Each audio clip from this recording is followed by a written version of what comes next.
स्वागत है आपका देवभूमि समाचार में। मैं हूं आपके साथ। जो बुलेटिन की शुरुआत करते हैं। केंद्रीय संस्कृति एवं पर्यटन मंत्री गजेंद्र सिंह शेखावत ने मुख्यमंत्री आवास में मुख्यमंत्री पुष्कर सिंह धामी से शिष्टाचार भेंट की। मुख्यमंत्री धामी ने इस दौरान केंद्रीय मंत्री का स्वागत करते हुए पर्यटन और संस्कृति के क्षेत्र में उत्तराखंड में चल रहे विकास कार्यों से अवगत कराया। मुख्यमंत्री ने कहा कि उत्तराखंड में पर्यटन और तीर्थाटन बहुत तेजी से बढ़ रहा है, जिससे फ्लोटिंग पॉपुलेशन बड़ी संख्या में राज्य में आ रही है। ट्रैफिक प्रबंधन पर विशेष ध्यान दिया जा रहा है। सड़क का चौड़ीकरण और पार्किंग का विस्तार करना नितांत आवश्यक है और इसके समाधान के लिए केंद्रीय सहयोग अपेक्षित है।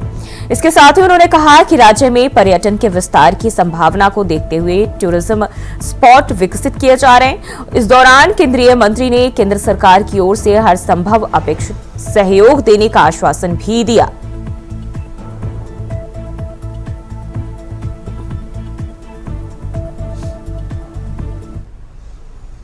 और वहीं मुख्यमंत्री पुष्कर सिंह धामी ने पूर्व मुख्यमंत्री तीरथ सिंह रावत के आवास पर जाकर उनसे भेंट की और आने वाले त्योहारों यानी दीपावली और छठ पूजा को लेकर उन्हें शुभकामनाएं दी। साथ ही कई मुद्दों पर चर्चा भी इस दौरान की गई। सीएम धामी ने पूर्व मुख्यमंत्री से इस दौरान त्योहारों को लेकर बातचीत की शुभकामनाएं दी।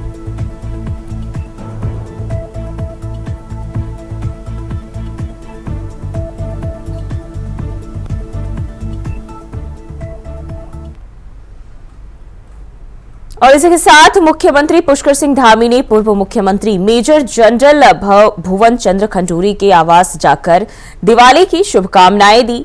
सीएम धामी ने मेजर जनरल से मुलाकात की।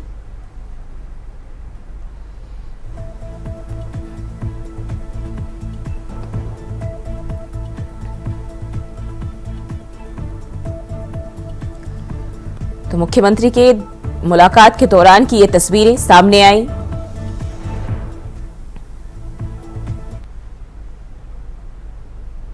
और विधानसभा की केदारनाथ सीट के उपचुनाव के लिए बीजेपी और कांग्रेस ने रविवार को अपने प्रत्याशियों के नामों की घोषणा कर दी है। भाजपा ने अनुभव और धरातलीय पकड़ के आधार पर केदारनाथ से 2 बार के विधायक रह चुकी आशा नौटियाल को प्रत्याशी घोषित किया और इससे पहले रविवार को दोपहर में पर्यवेक्षक दल की रिपोर्ट और वरिष्ठ नेताओं के बीच सहमति को आधार बनाकर कांग्रेस ने केदारनाथ के पूर्व विधायक मनोज रावत पर दांव खेला है। दोनों प्रत्याशी सोमवार को नामांकन करेंगे। तो केदारनाथ सीट पर जिस तरीके से दावेदारों की घमासान जारी थी, अब कांग्रेस और बीजेपी की ओर से नाम सामने आ चुके हैं।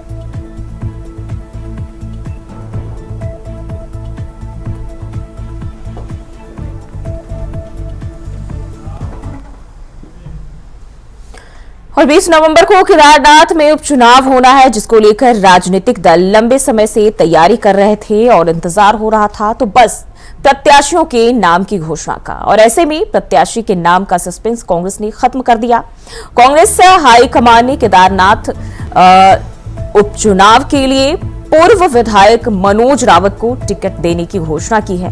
हालांकि इससे पहले भी मनोज रावत का नाम सबसे ज्यादा चर्चाओं में रहा था और यह माना जा रहा था कि मनोज रावत को ही कांग्रेस टिकट देगी, जिसकी अब आधिकारिक घोषणा भी हो चुकी है। टिकट की घोषणा के बाद कांग्रेस प्रदेश अध्यक्ष करण माहरा ने प्रतिक्रिया दी है और उन्होंने कहा कि कांग्रेस ने मनोज रावत को अपने प्रत्याशी के तौर पर उतारने का निर्णय लिया है। मनोज रावत पहले भी वहां के विधायक रहे हैं, तो निश्चित तौर पर मनोज रावत और कांग्रेस पूरी मजबूती से चुनाव लड़ेगी।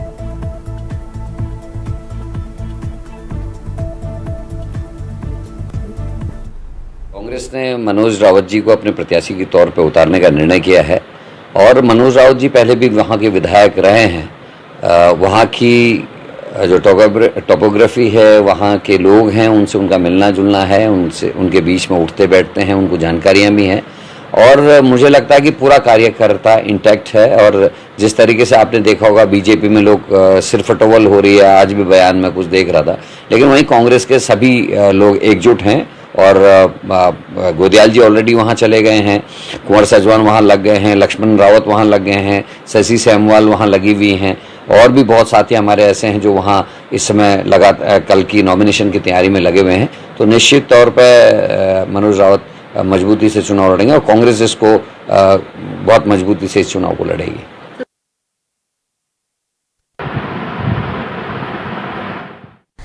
तो कांग्रेस के वरिष्ठ नेता है मनोज रावत, जिन्हें कांग्रेस ने केदारनाथ सीट पर उपचुनाव में जो है प्रत्याशी के तौर पर उतारा है। और जिस तरीके से सस्पेंस बना हुआ था, हालांकि नाम जरूर इनके पहले से सामने आ रहे थे और आखिरकार अब इसकी आधिकारिक रूप से घोषणा भी कांग्रेस की ओर से कर दिया गया है। प्रत्याशी के नाम से पर्दा हट चुका है।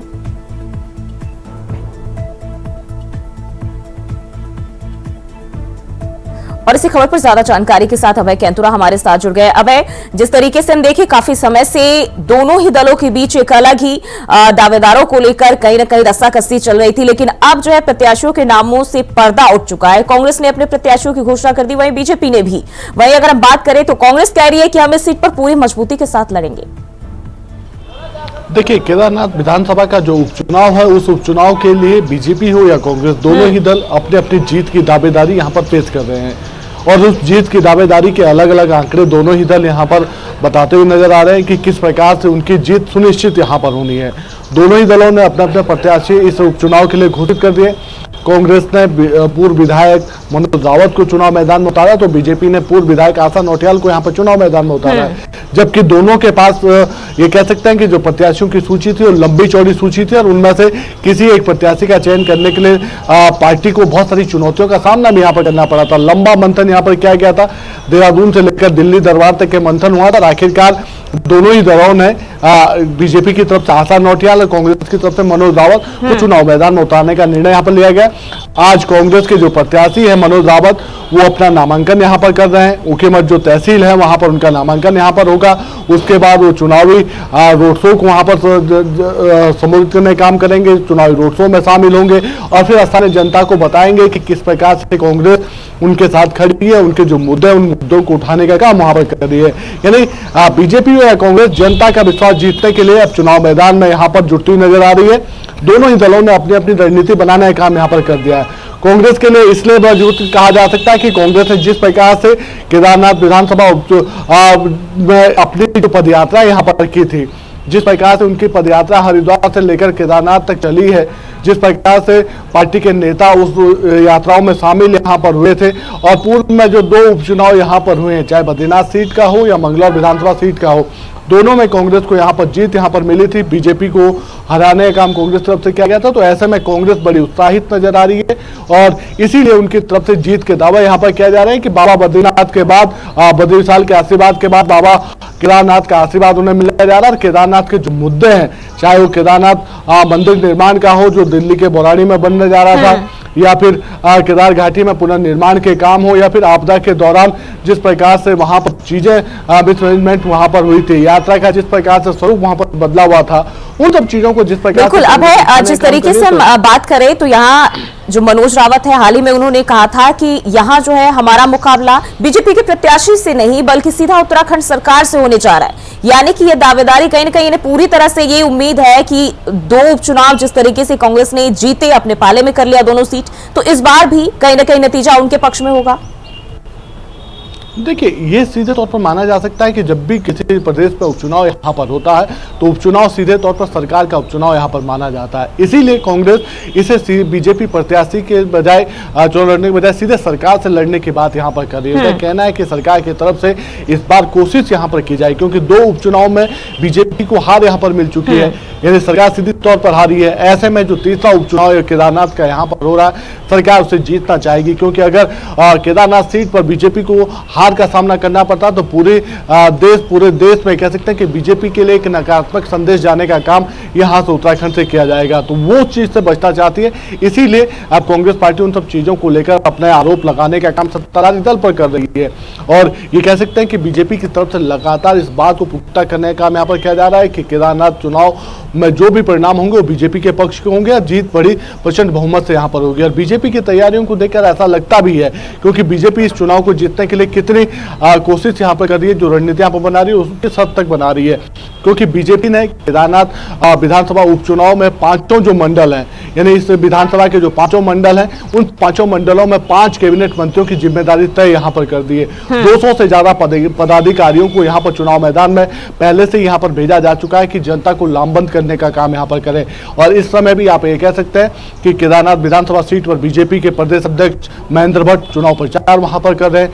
पार्टी के जो प्रदेश प्रभारी हैं, चुनाव प्रभारी दुष्यंत कुमार गौतम, वो वहां पर पिछले कई दिनों से चुनाव प्रचार प्रसार यहां पर कर रहे हैं। आज पार्टी के जो वरिष्ठ नेता हैं, गढ़वाल लोकसभा के जो सांसद हैं अनिल बरूनी, वो भी वहां पर उस केदारनाथ सीट पर वहां पर पहुंच रहे हैं। जनता को संबोधित करने का काम उनकी तरफ से किया जाएगा। तो ये समझा जा सकता है कि बीजेपी इस चुनाव को हल्के में नहीं ले रही है, बल्कि सीधे तौर पर चुनाव को जीतना किस प्रकार से, उन सब चीजों को लेकर काम करने की रणनीति बीजेपी ने यहाँ पर बनाई। इसीलिए चाहे बीजेपी और कांग्रेस अपनी अपनी चुनावी रणनीति के आधार पर इस केदारनाथ विधानसभा के उपचुनाव को जीतने का दावा कर रही है। जी बिल्कुल अभय, अगर हम दावेदारों की बात करते हैं तो काफी लंबे समय से चर्चा रही, कई सारे दावेदारों के नाम भी सामने आए थे, लेकिन आखिरी मुहर मनोज रावत के नाम पर लगी है कांग्रेस की अगर हम बात करते हैं। लेकिन जिस तरीके से अगर हम देखें, करण मारा साफ तौर पर कह रहे हैं कि वो यहाँ पहले भी विधायक रह चुके हैं और पूरी मजबूती से कांग्रेस पार्टी यहाँ चुनाव लड़ेगी। संभावना क्या दिखाई दे रही है अभी अगर हम जनता के मूड की बात करें? देखिए जी, सबसे बड़ी बात यह है कि जिस प्रकार से मनोज रावत ने पिछले 2 दिन पहले ही एक बड़ी प्रेस कॉन्फ्रेंस यहाँ पर की थी, और जिस प्रकार से उन्होंने केदारनाथ को मैं भूमि को, यानी जो ये कह सकते हैं कि भू कानून को लेकर सवाल यहाँ पर खड़े किए थे, तो उससे समझा जा सकता है कि कांग्रेस पार्टी यहाँ पर जनता से जुड़े हुए जो मुद्दे, उन मुद्दों को उठाना चाहती है।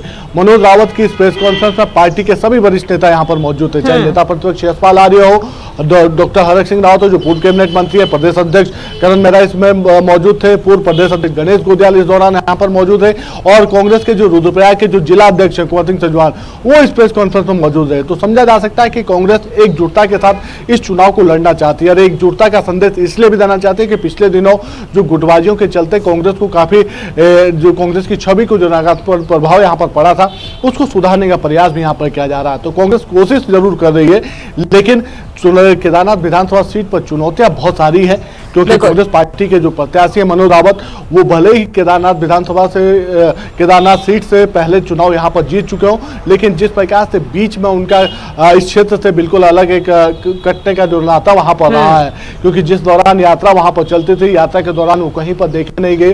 कांग्रेस की जब पैदल यात्रा शुरू हुई, तब जाकर मनोज रावत वहाँ पर सक्रिय देखने को मिले थे। तो ये समझा जा सकता है कि कुछ ऐसी चीजें कांग्रेस के लिए भी चुनौतीपूर्ण है। दूसरा, जो पिछले दिनों जो बगावती सुर देखने को मिले थे दावेदारों को लेकर, उसमें अभी भी कुछ ऐसे दावेदार हैं जो पूरी तरीके से पार्टी की रीति नीतियों से संतुष्ट नहीं है। तो ये कह सकते हैं कि बगावती सुर कभी भी पनप सकता है, इसलिए कांग्रेस पार्टी उन सब चीजों पर भी विचार यहाँ पर कर रही है। जी बिल्कुल अभय, बने रहे हमारे साथ, अगली खबर पे भी आपका रुख करते हैं। और केदारनाथ विधानसभा उपचुनाव में आशा नौटियाल को भारतीय जनता पार्टी की ओर से प्रत्याशी बनाए जाने पर हार्दिक बधाई एवं शुभकामनाएं दी गई सीएम की ओर से। साथ ही सीएम ने जो है लिखा कि पिछले 10 सालों में माननीय प्रधानमंत्री नरेंद्र मोदी के नेतृत्व में केदारनाथ की जनता ने अभूतपूर्व विकास का अनुभव किया है। क्षेत्रीय जनता इस विकास यात्रा को डबल इंजन सरकार के साथ आगे बढ़ाने के लिए तत्पर है। केदारनाथ की देवतुल्य जनता से निवेदन है कि उपचुनाव में बीजेपी को अपना बहुमूल्य समर्थन देकर क्षेत्र के सर्वांगीण और स्वस्पर्शी विकास को सुनिश्चित करें।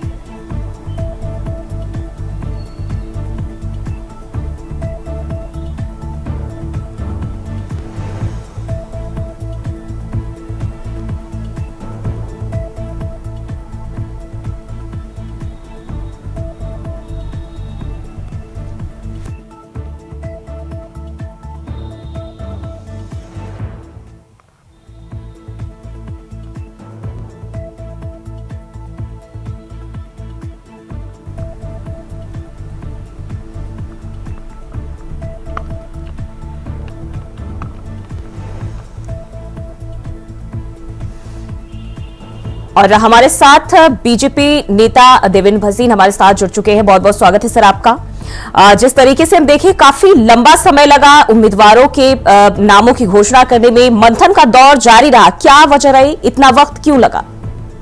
ये हमारे एक प्रक्रिया है और उसमें पहले हम अपना राज्य स्तर से इस चीज को तय करते हैं और उससे पहले अपने जो स्थानीय स्तर पर हम लोग जो है अपने कार्यकर्ताओं से राय लेते हैं। और उसके बाद केंद्र की इस पर मोहर लगती है। इस प्रक्रिया में समय लग जाता है, इसमें कोई विशेष अलग से बात नहीं है कि जो है वो विलम्ब हुआ है। और दूसरा ये है कि पूरे कार्यकर्ताओं की जो इच्छा रही है उसको ध्यान में रखते हुए ये निर्णय हुआ है। बिल्कुल, अगर सर हम बात करें कांग्रेस के बीच भी कुछ ऐसे ही हालात देखे गए, लेकिन अगर हम बात करते हैं आशा नौटियाल पर ही क्यों दाव लगाया गया है? क्या बीजेपी को पूरी तैयारी कांग्रेस की अपेक्षा अगर हम देखें तो पूरी तैयारियों को लेकर तत्पर रहने की जरूरत थी, या फिर कांग्रेस जिस तरीके से 2 उपचुनाव में दोनों सीटें अपने हवाले कर चुकी थी, यहां किसी तरह का डर था? नहीं, किसी प्रकार का डर नहीं है। हम पहले भी कह चुके हैं कि कांग्रेस की ये दोनों सीटें जो उन्होंने जीती थी उपचुनाव में, वो पहले भी कांग्रेस की थी। मंगलौर पर भी कांग्रेस का कब्जा था और बद्रीनाथ में भी। और मंगलौर में तो हम पहले जमाना जब हमारी होती थी, लेकिन हम तो 200 वोटों से पीछे रह गए, तो हम जीतने ही वाले थे। तो ऐसे जो है बद्रीनाथ में भी कांग्रेस के पास ही सीट थी, उनको मिल गई। अब केदारनाथ में जो सीट है निश्चित तौर पर वो हमारे पास थी और हम इस सीट को प्रचंड बहुमत से जीतेंगे। और जहां तक डर की बात है, भारतीय जनता पार्टी हर चुनाव को, चाहे वो स्थानीय निकाय का हो, पंचायत का हो या विधानसभा लोकसभा का हो, लेकिन सर कांग्रेस पार्टी को अभी भी पूरी उम्मीद है कि जैसे 2 सीटें उन्होंने उपचुनाव में वो दोनों सीटें अपने पाले में कर ली, ये सीट भी जीतने जा रही है कांग्रेस। नहीं, देखिए वो दावा तो करते रहेंगे क्योंकि मैदान में आ रहे हैं वो। उनके दावे को तो मैं इसलिए खारिज करता हूँ कि कोई स्थान नहीं है। दूसरा क्या है कि जनता हमारे साथ है और जिस प्रकार से केदारनाथ में विकास कार्य हुए हैं, जिस प्रकार से माननीय प्रधानमंत्री जी का हमको आशीर्वाद मिल रहा है, जिस प्रकार से आशा नौटियाल जी का जो व्यक्तित्व है वो सरल भी है, जमीनी नेता है और जनता के संपर्क में है, तो ऐसे में निश्चित तौर पर आशा नौटियाल जी भारतीय जनता पार्टी के प्रत्याशी के रूप में वहां से जीतेंगी और कांग्रेस को करारी शिकस्त का सामना करना पड़ेगा। बिल्कुल, यानी कि बीजेपी को ये पूरी तरह से उम्मीद है कि यहाँ बीजेपी को जीत मिलेगी। लेकिन हम कांग्रेस की बात करते हैं, कई सारे मुद्दे जो उठा रही है और वो कह रही है कि हम इस बार बीजेपी को हराएंगे और केदारनाथ सीट जो है वो हम ही जीतने जा रहे हैं, दावेदारी कर रहे हैं। देखिए, पहली बात तो मैं ये कहूंगा कि अभी विधानसभा चुनाव जो हुए वही मुद्दे तब भी बोलते थे लोग जी, तो पूरी तरह से हारे और एक बार फिर हमारी सरकार आई क्योंकि जनता के सामने जो हमने काम किए हैं और चुनाव सरकार बनने के बाद मुख्यमंत्री के रूप में जो हमारे श्री पुष्कर सिंह धामी जी हैं वो काम कर रहे हैं, उससे जनता बहुत प्रभावित है। तो ऐसे में जो राज्य सरकार के काम है, केंद्र सरकार का काम है, हमारे नेता की छवि है, जो प्रत्याशी हैं, तो निश्चित तौर पर सारी बातें हमारे पक्ष में जाती हैं। और कांग्रेस ने क्या किया? उत्तराखंड के विकास के लिए कभी कुछ नहीं किया। यहाँ तक कि केदारनाथ की आपदा हुई है तो वहां पर जो आपदा पीड़ितों के लिए 12 करोड़ रुपया सरकार ने भेजा था इनको केंद्र से, वो उस समय के मुख्यमंत्री ने जो है वो जो बाद में दूसरे नंबर पर आए थे अपने प्रचार के लिए खर्च कर दिया। तो ये स्थितियां इस कांग्रेस सरकार की तो जनता जानती है और इसीलिए भारतीय जनता पार्टी पर उसका विश्वास है और हमारा प्रत्याशी वहां से जीतेंगे। लेकिन सर जिस तरीके से हम देखते हैं कई सारे दावेदारों की बात रही है, हम कांग्रेस पार्टी की बात कर ले या फिर बीजेपी की, कहीं ना कहीं जिस तरीके से अब ऐलान कर दिया गया है, प्रत्याशी के नाम के ऐलान कर दिया गया है, तो क्या जो अन्य दावेदार रहे हैं उनके बीच मतभेद हो सकती है, और अगर होती है तो बीजेपी कैसे हैंडल करेगी? देखिए, पहली बात तो कोई मतभेद की बात नहीं है। हमारी पार्टी संगठन के आधार पर एक आम राय से काम करती है, सबको जोड़कर हम चलते हैं और हमारे यहाँ ठीक है, एक लोकतांत्रिक व्यवस्था है, हर नेता जो इच्छुक है अपनी बात कहता है, अपना दावा करता है, लेकिन जब संगठन कोई चीज तय कर लेता है तो उसके बाद सबको उसमें मोहर लगती है, सब काम करते हैं। तो आपने पहले भी देखा है, तो किसी प्रकार से कोई ऐसी मतभेद की स्थितियां नहीं है और हम सभी जानते हैं कि हमारी पहचान भारतीय जनता पार्टी से है, तो हमारी कोई अलग से व्यक्तित्व नहीं होता, हमारा व्यक्तित्व भाजपा से जुड़ा हुआ है और ये हमारा कार्यकर्ता विचारधारा के लिए काम करता है। तो ऐसे में किसी अन्य का इससे नाराज होना वो संभव नहीं है। सर अगर हम कांग्रेस प्रत्याशी की बात करते हैं, उन्होंने हाल ही में कहा था कि हमारा मुकाबला जो है बीजेपी के प्रत्याशी से नहीं, डायरेक्ट उत्तराखंड सरकार से है। देखिए, कांग्रेस की तो स्थिति ये है, कभी कहते हैं सरकार से है, कभी कहते हैं चुनाव आयोग गड़बड़ है, कभी कहते हैं ईवीएम खराब है, कभी प्रशासन पर आरोप लगा देते हैं। तो ये उनकी प्रवृत्ति है कांग्रेस की, आरोप लगाना और झूठे नैरेटिव बनाना। तो झूठे नैरेटिव बनाने में कांग्रेस से कोई मुकाबला नहीं कर सकता, लेकिन अब जनता उनके झूठ को जानती है। अब जनता जब झूठ को जानती है तो जो मर्जी कहते रहे उससे कोई होने वाला नहीं है। जनता का चुनाव है, जनता तय करेगी। और प्रत्याशी को अगर अभी से हार दिखाई दे रही है तो ये उसके पहले से बहानेबाजी शुरू हो जाती है कि पूरी सरकार लगी थी। देखिए ऐसा ही होगा, जब बाद में हारेंगे तो कहेंगे नहीं साहब ये तो पूरी सरकार लगी थी, सरकार का दुरुपयोग किया गया, चुनाव आयोग ने ये कर दिया। तो ऐसी बातें कांग्रेस करती है और पहले से भूमिका बनाना शुरू कर देती है। बिल्कुल, बहुत बहुत शुक्रिया आपका तमाम जानकारी के लिए, हमारे साथ बातचीत करने के लिए, हमें अपना समय देने के लिए। और बढ़ते हैं आगे, केदारनाथ से खबर आ रही है सामने। बीजेपी प्रदेश अध्यक्ष महेंद्र भट्ट पहुंचे केदारनाथ। प्रदेश प्रभारी दुष्यंत कुमार गौतम भी साथ मौजूद रहे। बीजेपी नेताओं ने की केदारनाथ धाम में पूजा अर्चना। उपचुनाव में पार्टी संगठन को मजबूती देने का काम किया जा रहा है और पार्टी कार्यकर्ताओं को चुनाव के लिए उत्साहित किया जा रहा है। तो ये जानकारी सामने आ रही है। केदारनाथ पार्टी कार्यकर्ताओं को चुनाव के लिए उत्साहित किया जा रहा है। वहां जाकर पूजा अर्चना की। उपचुनाव में पार्टी संगठन को मजबूती देने का काम बीजेपी नेताओं ने किया केदारनाथ पहुंचकर।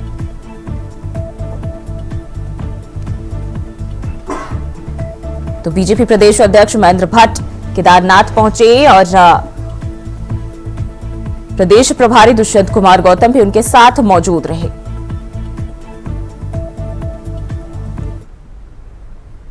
और चमोली जनपद के ज्योतिर्मठ नगर क्षेत्र के डांडो अपर बाजार क्षेत्र सुनील रविग्राम नोग नरसिंह मंदिर सिंहधार गौरंग वार्ड में जंगली भालुओं की बढ़ती आमद और आबादी वाले इलाकों में इन भालुओं की धमक से नगर वासियों और पर्यटकों में बने डर के माहौल और खौफ को कम करने के लिए नंदा देवी राष्ट्रीय पार्क प्रशासन की 4 गश्त टीम लगातार इन भालू प्रभावित वार्डों में शिफ्ट वाइज सुबह शाम और गश्त वो कर रही है। साथ QRT टीम भी सतर्कता के साथ भालू प्रभावित इलाकों में स्थिति पर कड़ी नजर रख रही है। वहीं नगर क्षेत्र में बड़े जंगली भालुओं की आमद को देखते हुए नंदा देवी राष्ट्रीय पार्क जोशीमठ के रेंज ऑफिसर गौरव नेगी पार्क प्रशासन की QRT टीम और गश्त टीम के साथ भालू प्रभावित इलाकों में मोर्चा संभाले हुए ताकि बिना जनहानि के भालुओं को आबादी वाले इलाकों से बाहर किया जा सके। जगहों से भालू की आमद की सूचनाएं प्राप्त हो रही है। तो भालू के आने का मुख्य कारण जो यहाँ पर भोजन है उसकी उपलब्धता है। आजकल यहाँ पर छेमी हो गया या अखरोट हो गया और उसके अलावा भी जैसे जो लोग कूड़ा करकट फेंकते हैं उसके सुगंध के कारण भी ये भालू आकर्षित होते हैं। और विगत खबर हरिद्वार से है, जहां काली सेना के प्रमुख स्वामी आनंद स्वरूप ने उत्तरकाशी मस्जिद विवाद को लेकर चिंता जताई है। उन्होंने उत्तराखंड में तेजी से बन रहे मस्जिदों और रुद्रप्रयाग से कर्णप्रयाग तक बनी 20 मस्जिद और टिहरी में अचानक से बनी मस्जिदों को लेकर चिंता जताई। इसके लिए काली सेना के प्रमुख ने कड़ा भू कानून बनाने की मांग की है और उन्होंने कहा कि उत्तराखंड देवभूमि देवालय है। उत्तराखंड में किसी भी गैर हिंदू का प्रवेश वर्जित किया जाना चाहिए। उत्तराखंड की बदलती हुई डेमोग्राफी को लेकर उन्होंने सरकार पर भी सवाल उठाए। उन्होंने कहा कि इस संबंध में पहले भी मुख्यमंत्री को पत्र दिया गया था मगर उत्तराखंड की सरकार सो रही है। तो मेरा हर समय में आता रहता हूं, लेकिन इस बार मुझे अचानक दीपावली में इसलिए आना पड़ा कि परसों एक घटना हुई उत्तरकाशी में। उत्तरकाशी में घटना कुछ और थी, पुलिस उसको दिखा कुछ और रही है। घटना ये थी कि वहां एक मस्जिद बन रही है जो काशी विश्वनाथ मंदिर के ऊपर ही बन रही है और वह मस्जिद जहां उसका वजू खाना बन रहा है वहां वो गुंबद के ठीक ऊपर है। हम लोगों ने बहुत पहले ही उस पे अपना विरोध दर्ज कराया था, लेकिन कुछ उत्साही हिंदुओं ने कहा कि भाई ये ज्ञापन के माध्यम से हम लोगों को जिलाधिकारी को अवगत कराना चाहिए। वो ज्ञापन देने जा रहे थे और ज्ञापन देने जाते समय इस ऊपर से मुसलमानों ने पत्थर फेंक दिया और पत्थर कुछ लोगों पुलिस वालों को लग गया, कुछ हमारे लोगों को भी लग गया और उसके बाद पुलिस ने ऐसी लाठियां भाजी हैं कि लगभग 30 लोग बुरी तरह घायल हो गए और अभी लगभग 50-60 लड़के टिहरी जेल में हैं और लगातार अभी भी मुकदमे, संगीन मुकदमे दर्ज हो रहे हैं। पुलिस के ऊपर हमले के मुकदमे दर्ज हो रहे हैं। और देवभूमि समाचार में फिलहाल के लिए बस इतना ही। खबरों के लिए बने रहे इंडिया वॉइस के साथ।